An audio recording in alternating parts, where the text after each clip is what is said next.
미국 민주사회주의자들이 원하는 대로 된다면 더 이상 민주당도 없을 것이고 결국에는 미국 자체도 사라질 것입니다. 이번 주 미시간주는 미국 정부가 테러 단체로 지정한 무슬림 형제단과 같은 단체를 공개적으로 칭송하는 남성에게 민주당의 주도권을 넘겨주었습니다. Access of Truth에 다시 오신 것을 환영합니다. 저는 에밀리 슈레이더입니다. 이번 주 압둘라 사이드가 미시간주 미국 상원 민주당 예비선거에서 승리했는데 이는 미시간 주민들에게는 불행한 소식입니다. 이제 DSA 사람들은 이것을 진보적인 돌파구, 풀뿌리 기적이라고 부르고 있습니다. 하지만 무슬림 형제단이 직접 칭찬하는 후보가 뭐가 진보적일까요? 혹은 다른 사람의 억양을 조롱하는 후보가 뭐가 진보적일까요? 한번 보시죠. 마이크, 내가 그냥 한 가지만 상기시켜줄게. 이름을 어떻게 발음해야 할지 모르면 그냥 그 이름을 입에 담지 마세요.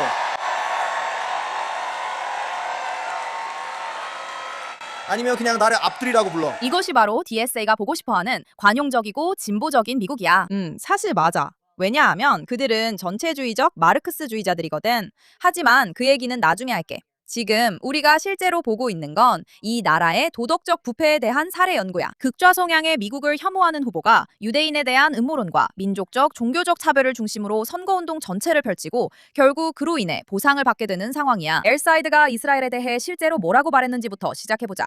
CNN에서 그는 유대인 국가를 불량 국가라고 부르며 이스라엘이 집단 학살을 저질렀다고 거짓으로 비난했어. 그리고 이렇게 덧붙였지. 내 기준에서 집단 학살을 저지르는 게 어떻게 악하지 않을 수 있지? 인용하자면 글쎄, 엘사이드는 하마스가 주권국가인 이스라엘을 침공해서 대량 학살과 납치를 저지를 때는 집단 학살에 아무런 문제가 없는 것 같아. 하지만 DSA에 관해서는 이중잣대가 정말 일상적인 일이야. 엘사이드는 이스라엘을 반복적으로 아파르테이트라고 비난해왔어. 그는 선거에서 승리한 뒤 이스라엘 정부를 피해 굶주렸다고 불렀지. 그리고 이스라엘이 유대인 국가로서 존재할 권리가 있는지에 대해 질문을 받았을 때 그는 대답을 하지 않아. 대체 왜 그런지 정말 궁금하네. 한편 미시간에서는 한 테러범이 회당 부속 유대인 학교에 차를 들이받아 미국 유대인 아이들을 죽이려 했을 때 그의 반응은 이랬어. 상처받은 사람이 다른 사람에게 상처를 준다고 했어. 왜냐하면 그 테러범에게는 레바논에서 전투 중에 사망한 헤즈볼라라는 테러단체의 일원이었던 친척이 있었기 때문이야. 한번 봐봐. 상처받은 사람이 다른 사람에게 상처를 준다. 폭력은 반복되는 순환이다. 아이만 알-자와히리는 지난주 레바논에서 발생한 공습으로 두 자녀를 포함한 가족을 잃었습니다. 그들은 무고한 사람들이었습니다. 그리고 그는 분노를 잘못된 곳에 표출하는 악한 행동으로 자신이 잃은 무고한 아이들과는 아무런 관련이 없는 단지 같은 신함을 가졌다는 이유만으로 또 다른 무고한 아이들에게 그 분노를 쏟으려 했습니다. 그리고 이제 엘사이드도 우리 시대의 히틀러인 아야톨라 하메네이의 암살이 좋은 일이라고 말하기를 거부했습니다.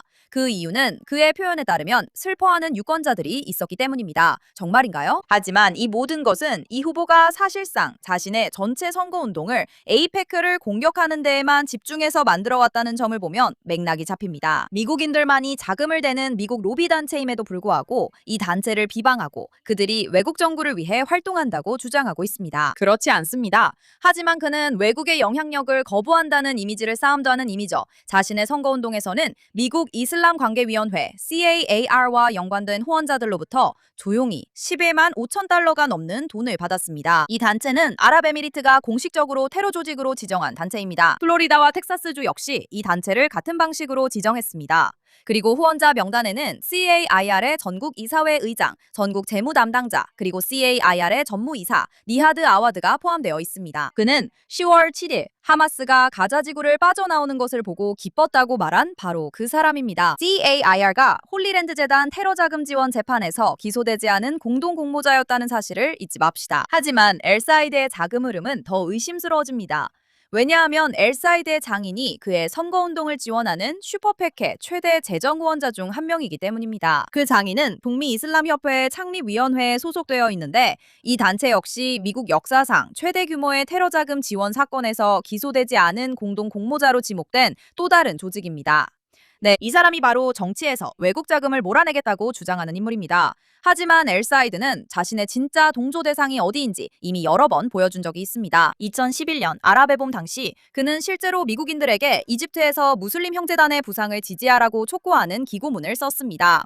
그는 심지어 무슬림 형제단의 지도자인 모하메드 모르시를 지지하는 서약서에도 서명했습니다. 물론 그 모르시는 반대 의견을 탄압하고 샤리아 통치를 추진했던 짧은 집권 기간으로 유명한 인물입니다. 그리고 무슬림 형제단이 이집트, 아랍에미리트, 시리아에서 지정된 테러 조직이라는 사실을 말씀드렸나요? 러시아, 바레인에서도요?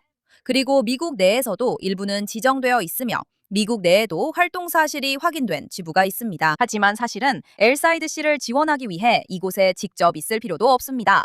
왜냐하면 이번 주에 엘사이드 씨가 예비선거에서 승리했을 때 무슬림 형제단의 공식 웹사이트에서 그의 승리를 축하하는 기사를 실제로 게재했기 때문입니다. 이것은 하마스와 같은 조직에 대한 지지를 미국 정치 내에서 정상화하는데 이 네트워크가 수십 년 동안 얼마나 성공했는지를 보여주는 증거입니다. 이제 엘사이드 씨가 이번 선거 운동에서 누구와 함께하고 있는지 이야기해봅시다. 왜냐하면 바로 여기에서 민주사회주의자 연합 DSA 흔적이 이번 선거 곳곳에 묻어있기 때문입니다. 하산 파이커, 수백만 명의 팔로워를 가진 이슬람 공산주의 스트리머는 미시간 주립대학교와 미시간 대학교에서 엘사이드 씨와 함께 집회를 열었고 그의 선거반 파티에도 다시 나타났습니다.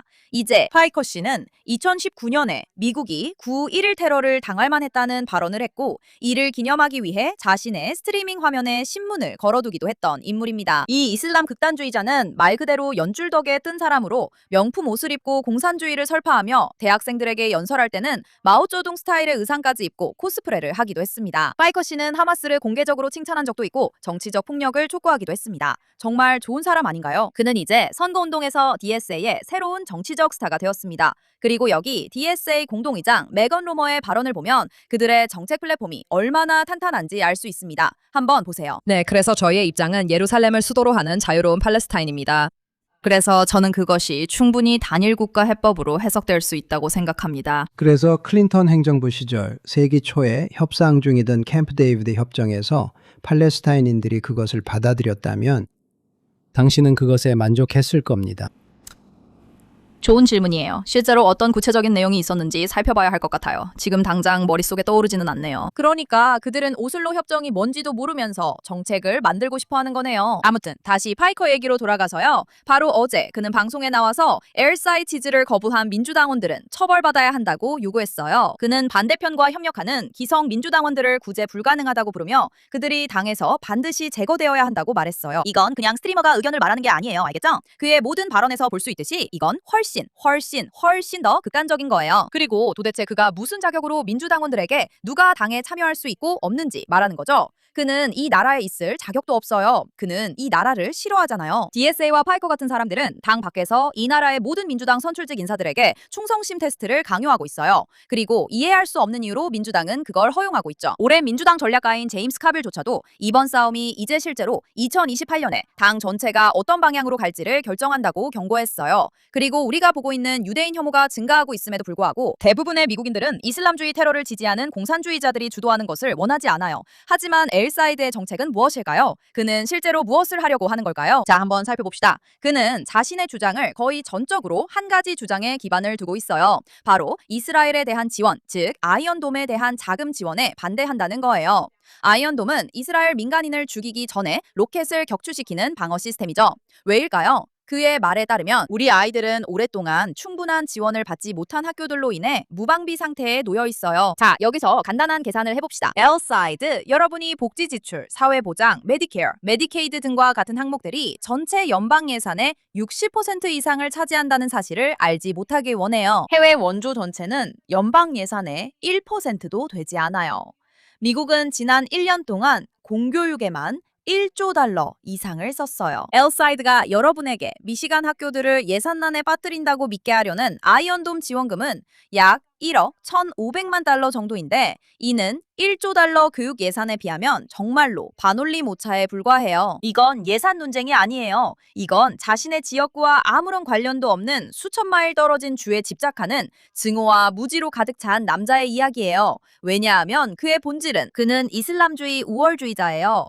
이번 주 미시간에서 일어난 일은 DSA의 계획이 정확히 의도한 대로 작동한 결과예요. 그들은 돌봄 예산, 무슬림 형제단에 대한 동정심, 그리고 온라인 스트리머들의 지지를 바탕으로 연합을 만들고 싶어 해요. 그리고 이것이 미국 대중이 원하는 것인 척 가장하죠. 이건 민주당에게 정말로 초비상사태예요. 정신 차리세요, 민주당원 여러분. 이제 이란으로 넘어가 볼게요. 워싱턴이 이슬람 정권과의 돌파구라고 부르며 축하하고 있는 동안 테헤란은 분명히 비웃고 있을 거예요. 왜냐하면 이번에도 그 정권은 아무것도 내주지 않고 원하는 모든 것을 얻고 있으니까요. 수개월 동안 호르무즈 해협은 사실상 폐쇄되어 있었어요. 그 정권은 해협에 기뢰를 설치하고 선박들을 공격했으며 미국이나 이스라엘과 연관된 선박이 통과 통과할 경우 정당한 표적으로 간주하겠다고 선언했죠. 이제 워싱턴은 그 정권과의 합의를 발표하기 위해 서두르고 있고 오만과 함께 해협을 다시 열려고 하고 있어요. 그리고 그 정권의 국영 언론에 따르면 그들은 미국과 이스라엘 선박이 해협을 완전히 통과하지 못하도록 금지하는 합의를 요구하고 있으며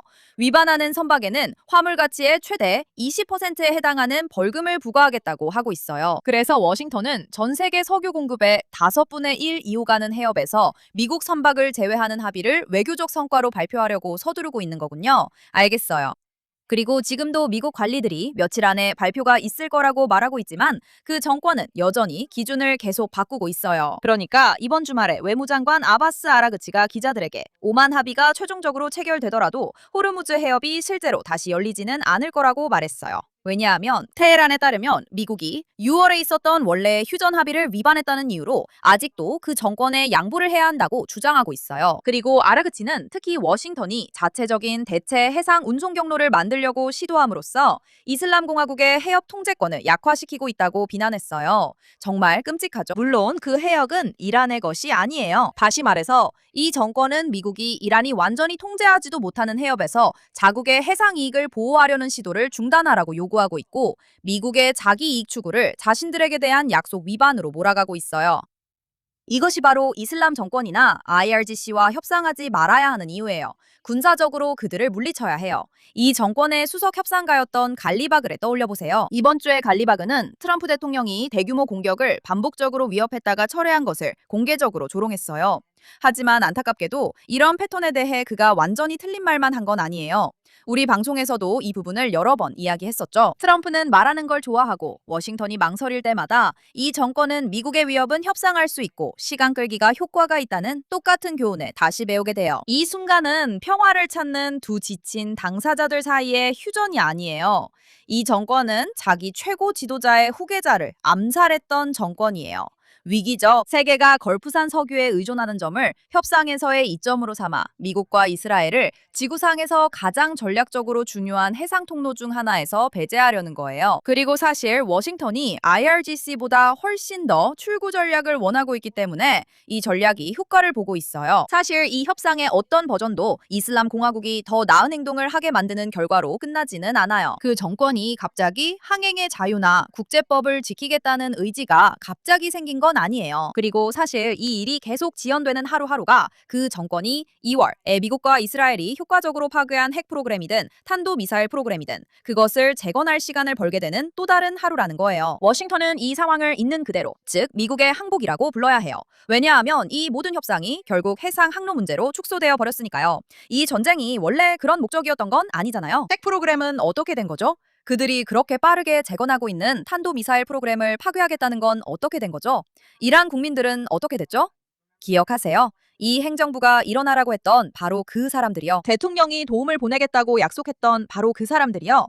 올해에만 이미 수백 건의 처형이 이루어졌어요. 그리고 수백 명이 더 간첩행위나 신에 대한 적대와 같은 혐의로 처형될 위험에 처해 있어요. 이 모든 일이 정권이 여전히 해상 운송로에 기뢰를 설치하고 유조선을 공격하는 와중에 벌어지고 있어요. 이번 주말에도 아랍에미리트는 정권이 토요일에 또 다른 선박을 공격했다고 보고했어요. 바로 그 주에 워싱턴에서는 이것을 진전이라고 부르고 있었죠. 그러니까 아니에요. 이건 정권이 핵폭탄을 갖게 될지에 대한 협상이 아니에요. 왜냐하면 지금으로서는, 그리고 저는 상황이 바뀌길 바라지만 현실은 백악관이 우리를 배신하고 전쟁의 모든 목표를 해상 운송로 하나와 맞바꿨다는 거예요. 그리고 그들은 정말로 그들이 그걸 승리라고 부르면 바보처럼 믿을 거라고 생각해요. 이건 승리가 아니에요. 중간 선거를 위한 정치적 제스처일 뿐이에요. 솔직히 말해서 이런 비겁함이 이번 경우에는 악을 직접적으로 더 대담하게 만들어요. 그리고 이제 언제나처럼 이번 주에 좋은 소식, 나쁜 소식, 그리고 끔찍한 소식이 있습니다.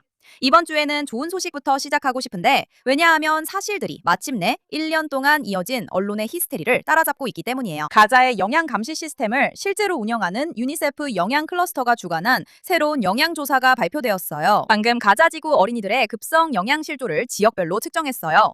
키, 몸무게, 팔 둘레 등 전 세계적으로 사용되는 동일한 방법론을 사용했습니다. 그리고 결과는 0.22%에서 0.8% 사이로 나왔어요. 이 수치는 전쟁 전 가자 지구의 자체 수치와 같거나 더 낮은 수준이에요. 그리고 이 수치는 기아에 시달리는 전쟁 지역이나 기근 이후의 국가가 아니라 선진국에서 볼 수 있는 수준과도 비슷해요. 기억하세요. 이 자료를 발표한 건 이스라엘군 IDF 에리어스의 가자 지구에 기근이 있다고 선언했던 바로 그 UN 시스템이 지금은 스스로의 이전 판단과 모순되는 결과를 내놓은 거예요. 왜일까요? 왜냐하면 이건 가자 지구 기근 사기극이었기 때문이에요. 이제 누군가는 이 사실을 분명히 말해야 할 때가 됐어요. 몇 달 동안 우리는 같은 사진들이 모든 주요 언론에서 이스라엘이 의도적으로 굶주리게 한다는 증거로 계속 재활용되는 걸 지켜봤으니까요. 이제 뉴욕타임스는 18개월 된 무함마드 자카리아 알 무타와크라는 소년을 일면에 실으면서 가자에서 어린이, 노인, 환자가 굶어 죽었다는 제목을 달았어요. 며칠 후 그들은 편집자주를 추가해서 그 아이가 실제로는 뇌와 근육 발달에 영향을 주는 기존 건강 문제가 있었다고 인정했어요. 이 정보는 그 아이의 주치의와 같은 사진에 함께 있던 그의 형에게서 얻은 거였죠. 같은 사진에 함께 있던 그의 형은 어머니와 함께 아주 건강해 보였어요. 그리고 이 사건에서 이런 일이 한 번뿐만이 아니었어요. 불과 일주일도 지나지 않아 언론들은 또 다른 아이, 마리암이라는 소녀를 이른바 굶주림의 새로운 얼굴로 내세우며 의사들이 아무런 기저질환도 발견하지 못했다고 주장했어요. 하지만 그것도 사실이 아니었어요. 사실 확인 부서가 있는 국제 뉴스룸들, 외국 특파원들과 무한한 자원을 가진 곳들이죠. 아픈 아이들의 사진을 가져다가 전 세계에 보여주었어요. 마치 인위적인 기근의 증거인 것처럼 말이죠. 심지어 자신들만의 기준으로 기근이 무엇인지 정의해서 그렇게 주장했어요. 한 번이 아니었어요. 그들은 이런 일을 반복적으로 했어요. 그리고 정정 보도가 나왔을 때는 그 거짓말이 받았던 관심의 일부만 받았을 뿐이었어요. 그래서 맞아요. 실제로 데이터는 정말 좋은 소식이에요. 하지만 솔직히 말해서 여기서 진짜 이야기는 세계에서 가장 신뢰받는 언론사들이 어떻게 이렇게 명백하게 자신들을 가자 기근 사기극의 선전도구로 전락하게 놔뒀는가 하는 거예요. 그리고 정말로 그 이후로 그들이 얼마나 적은 책임만을 졌는지도 문제예요. 이번 주의 안타까운 소식은 26세의 킥복싱과 무에타이 챔피언이 소화기를 들고 있었다는 이유로 며칠 안에 이란에서 교수형에 처해질 위기에 놓였다는 이야기예요. 그의 이름은 비냐민 나피티이고 그는 지난 1월 이슬람 공화국의 종식을 요구하며 시라즈 거리로 쏟아져 나온 수백만 이란인 중 한 명이었어요. 그는 1월 3일에 체포되어 오토바이를 탄 보안군을 향해 소화기를 분사했다는 혐의를 받았어요. 아무도 다치지 않았고 아무도 죽지 않았으며 심지어 정권의 검사들조차도 살인 미수와 무기 소지 혐의를 증거가 없다는 이유로 기각했어요. 그들조차도 증거를 찾지 못했거든요. 하지만 그를 풀어주기는커녕 법원은 남아있는 혐의에 신에 대한 전쟁 선포라는 이름을 붙였고 이는 그곳에서 사형에 해당하는 범죄라서 그에게 사형을 선고했어요. 체포된 지 하루 만에 국영 ATV에서는 이미 강요된 자백을 방송했고 그의 변호사는 제대로 된 접견조차 허락받지 못했으며 그는 독방에 감금되어 있었어요. 가장 최근에는 그가 아델라바드 교도소로 이감되었는데 이곳은 정권이 시라즈에서 사형을 집행하는 곳으로 잘 알려져 있어요. 그래서 그는 사형이 예정되어 있고 지금 그의 형제가 공개적으로 트럼프 대통령에게 개입해서 이 사형이 집행되기 전에 막판에 어떤 합의를 이끌어내달라고 호소하고 있어요. 그리고 솔직히 왜 그가 그렇게 하는지 이해가 돼요. 왜냐하면 우리가 예전에 이런 상황을 본 적이 있으니까요. 어떤 경우에는 이런 관심이 실제로 도움이 되기도 하지만 트럼프에게는 그렇지 않을 수도 있어요. 2020년에 그는 공개적으로 나비드 아프칼이라는 젊은 레슬러를 살려달라고 정권에 요청했지만 정권은 며칠 뒤에 그를 결국 교수형에 처했어요. 이제 저는 베냐민의 결말이 제가 생각하는 것과 다르길 정말 바라고 있어요. 하지만 이 정권은 이미 우리에게 그들의 본 모습을 보여줬어요. 이 정권의 외교관들이 해상 운송로를 두고 악수를 나누는 동안에도 그들의 법원은 이 26세 운동선수처럼 소화기 같은 일로 수백 명을 교수형에 처할 준비를 하고 있어요. 베냐민을 위해 관심을 가져주세요. 그리고 마지막으로 이번 주의 불쾌한 이야기입니다. 사실 그냥 좀 슬픈 이야기이기도 해요. 스웨덴 최고의 플로틸라 선원인 그레타 툰베리가 이번 주 벨파스트에서 니캡 공연에 나타났어요. 그녀는 캐피에와 아일랜드 3색 발라클라바를 쓰고 있었죠. 그런데 그녀가 거기서 보러 간 밴드는 누구였을까요? 바로 런던 부대에서 헤즈볼라 깃발을 내걸어 영국 대테러법에 따라 메트로폴리탄 경찰에 의해 기소된 그 밴드입니다. 그리고 오프닝 공연을 맡은 밴드는 밥 빌런인데 이 밴드의 프런트맨은 작년에 글래스턴베리 관중들에게 IDF에게 죽음을 이라고 외치게 했던 바로 그 밴드입니다. 그 순간은 너무 심각해서 BBC조차도 생중계를 중단했어야 했다고 인정했죠. 미국 국무부도 이에 대응해 그의 비자를 취소했습니다. 그리고 그는 몇 달 후에 팟캐스트에 나와서 또 그럴 것이고 얼마든지 다시 하겠다고 말했어요. 이 사람이 바로 그레타 툰베리가 요즘 함께 시간을 보내는 인물입니다. 그래서 저는 이 점이 정말 안타깝게 느껴져요. 그레타 툰베리는 기후변화에 대한 활동, 아이들이 학교를 빠지고 지구를 위해 행진하도록 이끄는 것으로 대중적인 삶을 시작한 젊은 여성입니다. 그런데 어느 순간 그녀는 그런 모든 것을 포기하고 군중과 함께 환호하는 쪽을 선택하고 싶어 했어요. IDF에게 죽음을 외치는 군중과 함께하고 불법 선단에 합류하며 헤즈볼라를 지지한 혐의로 기소된 밴드 멤버가 있는 밴드를 치켜 세우는 것까지요. 정말인가요? 제 말은 어떻게 지구를 구하고 싶다는 마음에서 유대인을 미워하는 것이 주된 목적이 되는 걸까요? 세상에 계속 분노할 수 있게 해주는 새로운 명분이죠. 자, 이번 주 쇼는 여기까지입니다. 이란과 이스라엘에서 일어나는 모든 소식을 놓치고 싶지 않으시다면 X와 인스타그램에서 저를 꼭 팔로우해주세요. 저는 에밀리 슈레이더이고 지금까지 JNS의 Axis of Truth였습니다. 다음 주에 다시 만나요.